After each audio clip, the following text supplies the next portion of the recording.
Bonjour, donc je présente dans cette vidéo un deuxième exercice sur la diode à jonction. Donc, voici l'énoncé. Donc nous avons deux montages, c'est le même montage sauf que nous avons inversé les polarités du générateur. Donc la diode utilisée, c'est une diode classique. Ça veut dire une diode classique, c'est une diode idéale avec seuil. Donc la tension seuil, c'est 0,7 volts. Les deux résistances y sont identiques. Et la tension délivrée par le générateur continu, il est de 5 volts. Donc la seule question ici, c'est déterminer la tension aux bornes de la résistance R2. Donc, tout d'abord, je fais un rappel sur la diode classique. Donc, voici le graphique, c'est-à-dire la caractéristique de la diode, c'est-à-dire le courant qui passe dans la diode en fonction de la tension au bord de la diode. Donc, d'après ce graphique, pour une tension V2D inférieure à la tension seuil, je vois bien que le courant I de D, il est nul. Ça veut dire que la diode, elle est bloquée. Pour une tension V égale à tension V seuil, le courant, il est non nul. Donc, la diode, elle est passante. Donc, la diode bascule entre deux états, un état de blocage et un état de passante.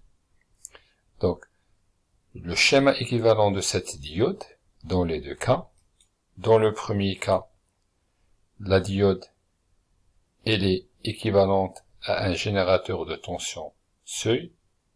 Donc la tension V2D, c'est la tension seuil. Et, bien évidemment, le courant I de D, il est positif. Donc si jamais on demande de vérifier qu'une diode, elle est passante, on doit vérifier que le courant, il est positif.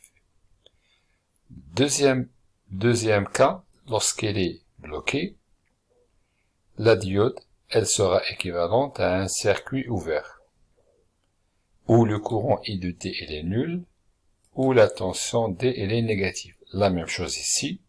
Si on demande de vérifier que la diode, elle est bloquée, il suffit de vérifier que la tension V de D, elle est négative. Et je passe maintenant à l'exercice. Donc, comme j'ai dit, on doit calculer la tension aux bornes de la résistance R2. Donc, je considère le premier montage.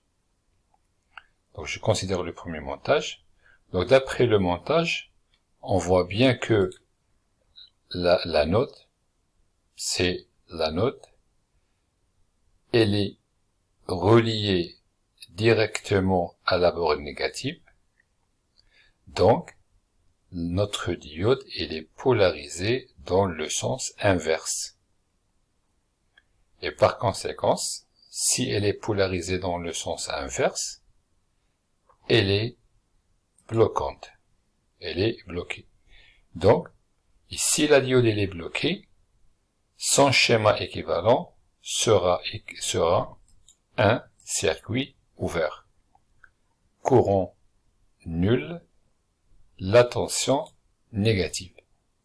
Et je prends le montage et je remplace la diode par ce circuit ouvert. Donc, il n'y a pas de courant qui circule dans cette branche AB et la tension, elle est négative, comme on a fait dans le rappel. Donc, d'après cette nouvelle situation, comme j'ai ici un circuit qui est ouvert, donc le courant qui vient du générateur, il va traverser R1 et il traversera R2. Donc R1 et R2 seront en série, c'est-à-dire traversés par le même courant qui passe du générateur.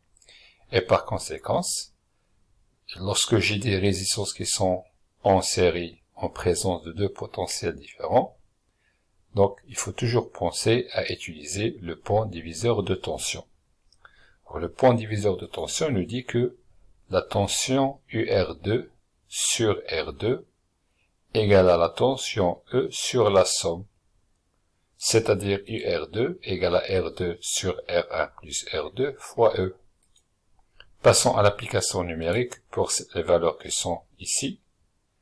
Donc, UR2 sera égal à 1 kΩ sur 1 kg plus 1 kg, donc fois 5 volts, ça va nous donner 2,5 volts. D'accord? Maintenant, on va passer au deuxième montage. Donc, on a inversé la polarité du générateur.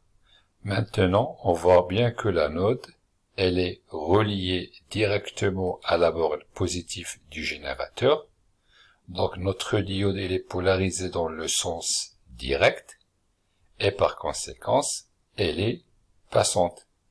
Bon, bien évidemment, à condition que la tension du générateur, elle dépasse la tension seuil. Généralement, on ne polarise pas avec des tensions qui sont très faibles. D'accord? Donc, au-delà de la tension seuil, notre diode, elle est polarisée dans le sens direct et elle sera passante. Et si elle est passante, on doit la remplacer par son schéma équivalent qui est une diode, qui est un générateur de tension V seuil. Donc maintenant, je vais prendre le montage et je vais remplacer, faites attention, c'est que la tension V2D, lorsque je la mets ici, sera dans le sens inverse de UR2.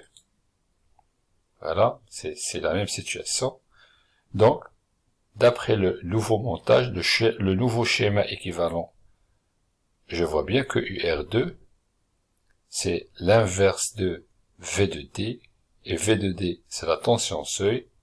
Donc, UR2, c'est tout simplement moins la tension V2D, c'est moins la tension V seuil, et d'après l'énoncé, c'est moins 0,7 volts. Et merci pour votre attention.